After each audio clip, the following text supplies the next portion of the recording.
জনগণের ভাষা বোঝার চেষ্টা করেন।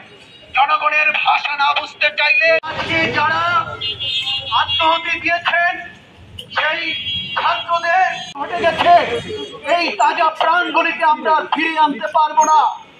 আমাদের এই যে আমাদের বক্তব্য স্পষ্ট, আমরা বলতে চাই আজকে বাংলাটা নিহত হলো, তার দায়িত্ব অবশ্যই নিতে হবে এবং এই বেড়া তাদের যে কষ্ট এটাকে ফিরিয়ে দিবে কে।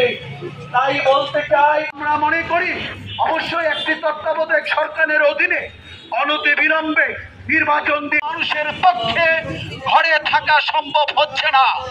প্রিয় বন্ধুরা আমার, কিন্তু সরকার যদিও 150 জনের কথা বলছে, কিন্তু নানান সোর্স থেকে জানা যায় এই সংখ্যা আরো অনেক বেশি হবে।